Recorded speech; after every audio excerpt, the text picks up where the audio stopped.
नमस्कार, सुगरण आईमध्ये आपल्या सर्वांचं खूप खूप स्वागत आहे। तर आजची रेसिपी आपली आहे सुकी ढोबळा मिरची। तर चला कृती पाहूया आपण। आता आम्ही इथे बेसन घेतलंय, ढोबळा मिरची बारीक चिरून, कांदा बारीक चिरून, कढीपत्ता, लसूण, थोडं खोबरं आणि थोडी कोथिंबीर। तर चला आता कृती पाहूया।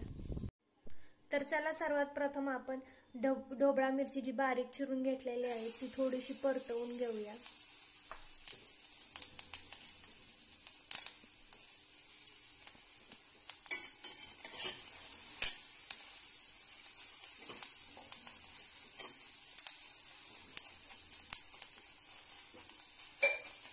नुसतं याचं पाणी असं पूर्ण सुकलं पाहिजे आपल्याला, तेवढेच आपल्याला हे भाजून घ्यायची आहे। तुम्ही पाहू शकता आपली मिरची पूर्ण सुकी झालेली आहे। तर यामध्ये आता आपण थोडंसं एक छोटा चम्मच तेल ओतूया। फक्त आपल्याला मिरची भाजली पाहिजे एवढंच तेल आपल्याला ओतायचं। आता हे पण 2 मिनिटं आपण परतवून घेऊया।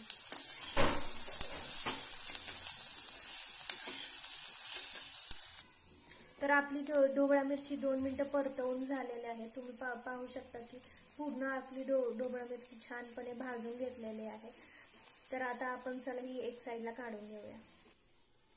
तर चला आता 3 चमचे आपण यामध्ये तेल टाकूया।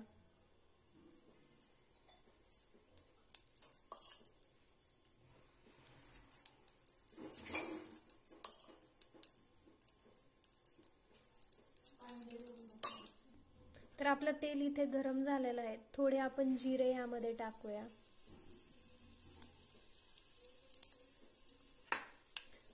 आणि आता कांदा।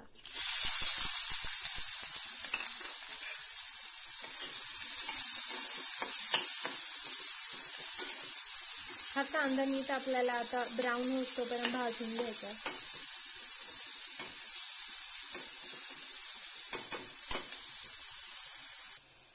तर इथे तुम्ही पाहू शकता आपला कांदा थोडा ब्राऊन झालेला आहे। तर आपण आता हा वाटलेला मसाला जो आपण ठेचलाय तो आपण टाकूया। मगाशी जे आम्ही खोबरं दाखवलेलं, खोबरं, कढीपत्ता, लसूण आणि कोथिंबीर हे सगळं आम्ही एकत्र ठेचून घेतलंय। तर चला आता हा मसाला याच्यासोबत आपण थोडं छान स्लो गॅसवरती परतवून घेऊया। तर चला यामध्ये आता आपण थोडीशी हळद ऍड करूया। आपला मसाला भाजलेला आहे। जास्त हळद टाकायची नाही आपल्याला, तर कडू कडू लागतं। थोडीशी एकदम हळद याला वापरायची आहे।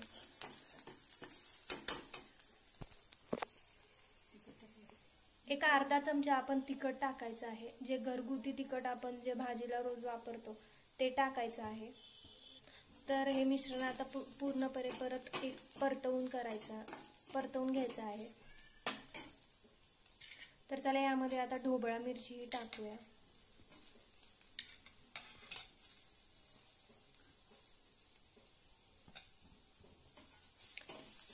हे सगळं मिश्रण आता आपण छानपणे परतवून घेऊया।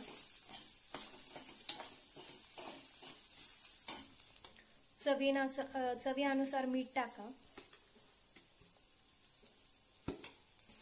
जे बेसन पीठ आपण घेतलंय ते टाकूया। आता थोडं भुरकटायचं बेसन पीठ आपल्याला, आणि त्यात चवीनुसार मीठ आपण टाकलेलं आहे।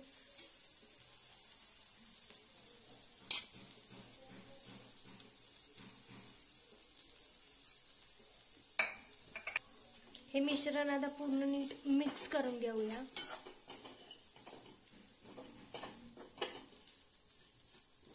बेसन पीठ टाकल्यामुळे आपल्या या भाजीला एकदम एक थोडीशी अशी वेगळी चव येते, भाजीही छान लागते खूप। आता थोडंसं पाणी आपण टाकूया यामध्ये। पाणी टाकून परत नीट मिक्स करून घेऊया।